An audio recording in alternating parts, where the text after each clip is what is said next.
मित्रों नमस्कार। The space lab आपका स्वागत करता है एक नए वीडियो के साथ। आप देख सकते हैं कि पिछले सप्ताह हमने जो अपलोड किया था वीडियो, वो पैंगोंग त्सो या पैंगोंग लेक के दक्षिणी साइड में हुए क्लैश जो कि 29-30 अगस्त की रात को हुआ था, उस पर आधारित था। अभी इसी के अगले सीरीज को हम मान सकते हैं और हम प्रारंभ करते हैं अपना वीडियो। सबसे पहले हम एक ओवरव्यू देख लें कि हम स्पैंगुर लेक, पैंगोंग लेक के दक्षिणी हिस्सा का मेरे पिछले वीडियो में डिस्क्रिप्शन है, पूरा डिटेल्ड एनालिसिस है और आज भी थोड़ा बहुत एनालिसिस इसका किया जाएगा। इसके बाद हम पैंगोंग लेक के नॉर्थ साइड में बढ़ेंगे, जहाँ पर जो विभिन्न स्रोतों से आ रही जानकारियां हैं, उसमें जो विश्वस्त माध्यम है, उस माध्यम के आधार पर सैटेलाइट डाटा का एनालिसिस हमारी तरफ से प्रस्तुत किया जाएगा। रिज 4 या फिंगर 4 की रिज पर चाइनीज पोजीशंस क्या हैं, भारतीय पोजीशंस जो फिंगर 3 की ऊंचाइयों पर हैं और फिंगर 3 और 4 के जंक्शन पॉइंट पर वर्तमान में जाकर स्थापित हुए हैं, वो क्या है। और अगर हम फिंगर 4 और 3 के जंक्शन से आगे बढ़ते जाते हैं तो बिल्कुल उत्तर की तरफ बढ़ते जाएंगे और गलवान घाटी वगैरह होते हुए हम आगे देप्सांग वैली तक हम पहुंचेंगे। तो प्रयास करेंगे कि हम देप्सांग वैली और दौलत बेग ओल्डी वगैरह तक का आज एनालिसिस कर पाएँ। अगर वीडियो की लंबाई ज़्यादा होती है तो आज बस हम पैंगोंग लेक के उत्तरी हिस्सा का एनालिसिस करके और आगे फिर अगले वीडियो के लिए छोड़ देंगे। तो गलवान वैली के देखिए एक लंबा चौड़ा एरिया है, बहुत लंबा एरिया लगता है भारत और चीन का।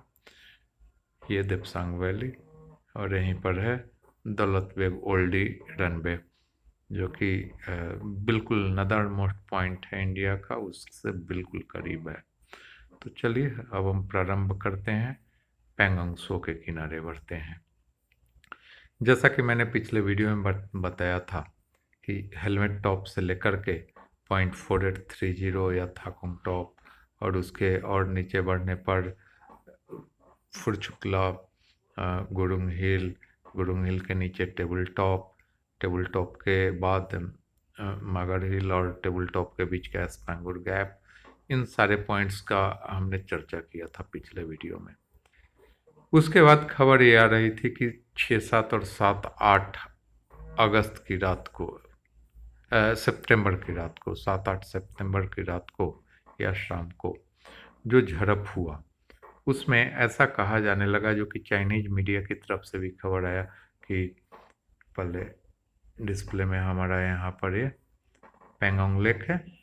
पैंगोंग लेक के दक्षिणी हिस्सा में जो भी विशेष करके फोकस रहा है हो रहा, लेकिन जो समाचार ग्लोबल टाइम्स वगैरह के माध्यम से आया उसमें उनका कुछ नया नया सा नाम हमें सुनने को मिला, सेनपाओ, गॉड पाओ। कुछ विशेषज्ञों का मानना है कि पैंगोंग लेक का दक्षिणी हिस्सा एक रिज है जो कि लेक के पैरेलल चलता है, ये वाला हिस्सा। इस हिस्से को सेनपाओ और गॉड पाओ के नाम से उन्होंने चिन्हित किया है या वर्णित किया है। ग्लोबल टाइम्स जो कि चाइनीज मीडिया है या पीएलए का मुखपत्र है या चाइनीज कम्युनिस्ट पार्टी का मुखपत्र, हम उसे कह सकते हैं। अब आते हैं इस महत्व पर। अगर वाकई में यह सच है तो कितना महत्वपूर्ण है ये। हम 3D में जाएंगे और देखेंगे।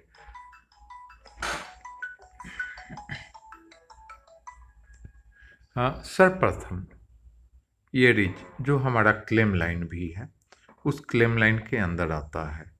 तो ऐसा हमारी तरफ से हम कुछ ये कह नहीं सकते कि हाँ हमने अतिक्रमण किया है।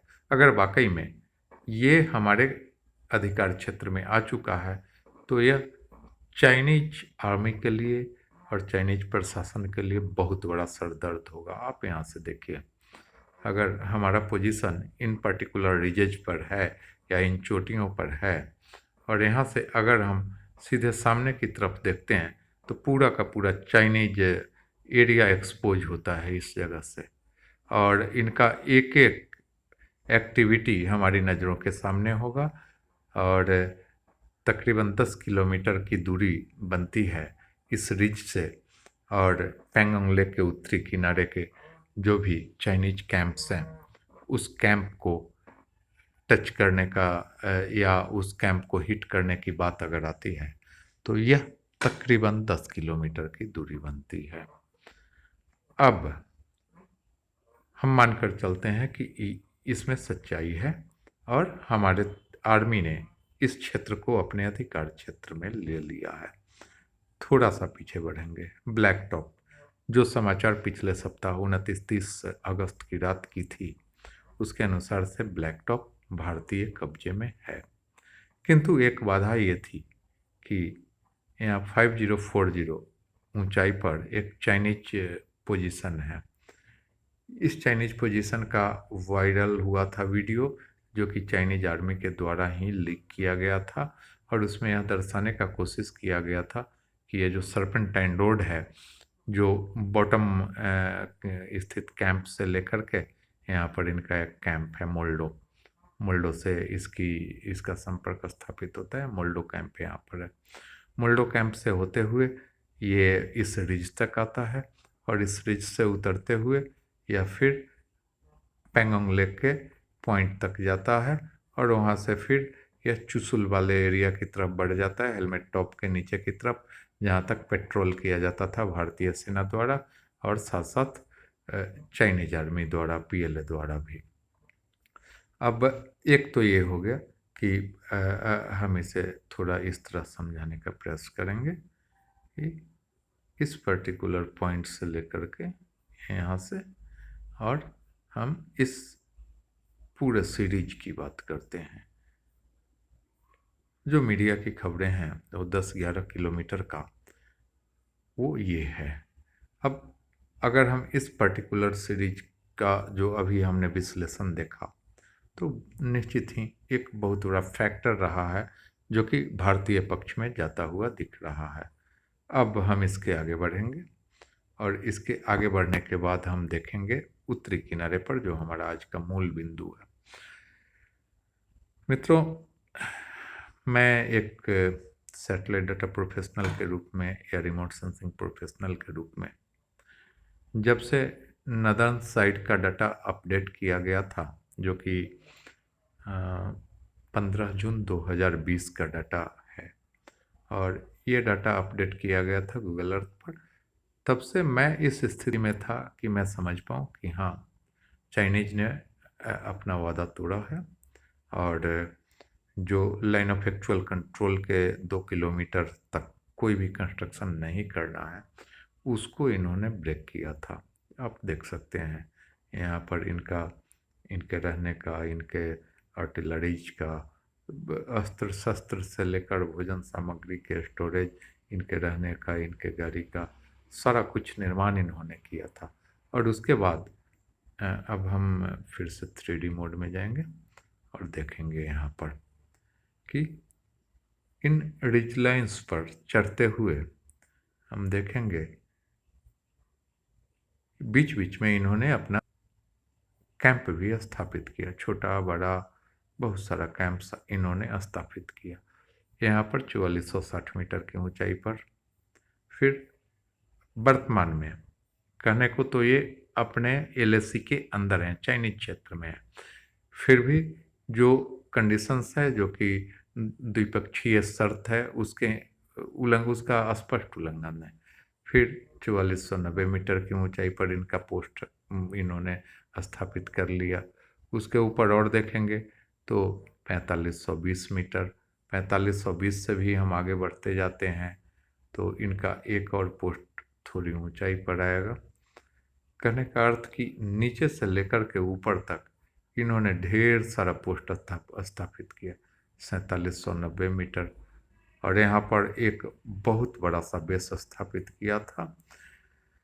यहाँ थोड़ा दूसरे साइड हम देखते हैं, फिंगर 4 से फिंगर 5 की तरफ झांकते हैं, तो इनका बहुत बड़ा बेस कैंप है और जो कि रिसेंटली स्थापित किया गया है। इतनी संख्या में यह नहीं करते थे, न ही कोई परमानेंट स्ट्रक्चर इनके पास पहले था। तो ये थोड़ा सा फ्लैट है, उस फ्लैट एरिया में इन्होंने नीचे अपना एक बेस कैंप स्थापित किया।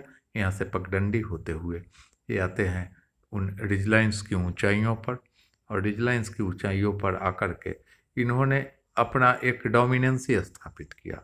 सच्चाई यही है कि ये डोमिनेंसी और गलवान घाटी लगभग एक साथ इनका अतिक्रमण शुरू हुआ था, और अभी जाकर यह सैटेलाइट डाटा में स्पष्ट दिखने लगा है। तो हम इस पॉइंट से भी आगे बढ़ते हैं। 5080 ये भी इन्होंने अपना पोस्ट स्थापित कर लिया। अब आते हैं एक पर्टिकुलर पोस्ट पर। यहाँ पर हमने इंडिया का फ्लैग डाला है, उसका हम कारण बताएंगे। एक तरफ जहाँ पर कि फिंगर 4 पर रिजेज पर जहाँ लाइन ऑफ एक्चुअल कंट्रोल हुआ करता है, उस लाइन ऑफ एक्चुअल कंट्रोल से लगता हुआ चाइनीज अतिक्रमण हुआ इन द सेंस कि वो अपने क्षेत्र में ही रहे, किंतु जहाँ पर सिर्फ पेट्रोल हुआ करता था वहाँ पर इन्होंने उन ऊंचाइयों पर इन्होंने अपना पोस्ट स्थापित कर लिया। परिणाम ये हुआ कि ये डोमिनेंसी वाली स्थिति में आ गए, और हमारा एक पहले से बेस हुआ करता था फिंगर 4 के नीचे, वो बेस मजबूरन सुरक्षा के दृष्टिकोण से भारतीय सेना को छोड़ना पड़ा तत्काल में, और भारतीय सेना ने इस बीच अपना प्लान करना जारी रखा। फिंगर 3 के रिजेज पर स्थापित होते गए, फिंगर 3 से ऊपर बढ़ते गए। सीधी सी बात है, अगर मेरे जैसा आदमी जो कि एक सिविलियन है, जो रिमोट सेंसिंग प्रोफेशनल है, अगर हम पब्लिक प्लेटफॉर्म का यूज करके इन सारी स्थितियों का आकलन कर सकते हैं, हम देख सकते हैं, तो भारतीय सेना के पास तो अपना जासूसी सैटेलाइट है। भारतीय सेना के पास भी जानकारी है, उतनी जानकारी है जो हम लोगों के पास न तो अभी है और न ही होना चाहिए। तो भारतीय सेना के पास ही वो जानकारी होनी चाहिए, और उनका एनालिसिस भी उसी आधार पर होता है। परिणाम ये हुआ कि भारतीय सेना ने बिल्कुल एक सुनियोजित तरीका बना करके फिंगर 3 से आगे बढ़ना शुरू किया, और एक अतिक्रमण पॉइंट यहाँ चाइनीज कैंप द्वारा किया गया था, इसको कब्जा में लेते हुए ऐसा कहा जा रहा है कि यहाँ पर 100 से 200 राउंड फायर भी किया गया है। वो पॉइंट यहीं पर है, क्योंकि ये स्पष्ट अतिक्रमण था जो कि लाइन ऑफ एक्चुअल कंट्रोल छोड़ करके भारतीय सीमा की ओर के एक फ्लैट एरिया को चाइनीज द्वारा कब्जा किया गया था। अब यह भारतीय सेना के पास है, और सिर्फ यही नहीं, जहाँ से हम पिछला एनालिसिस करते हुए आ रहे थे रिच 4 फिंगर 4 को, वहाँ से अब फिंगर 3 और फिंगर 4 के जंक्शन पर आ गए।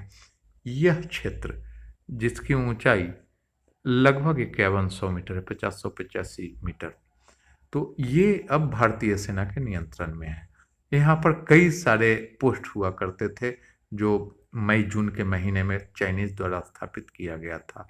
ऐसा भारतीय सेना द्वारा तो इस न्यूज को नहीं प्रसारित किया जा रहा है, लेकिन जो न्यूज एनालिसिस पब्लिक प्लेटफॉर्म पर हम देख पा रहे हैं उसके अनुसार से ये सारा का सारा पोस्ट जो निर्मित किया गया था चाइना द्वारा विगत मई जून में, वह अब भारतीय सेना के अधिकार क्षेत्र में है। और यह एक बहुत बड़ी बात है, क्योंकि 5090 या 5100 मीटर की ऊंचाई पर अब भारतीय सेना है।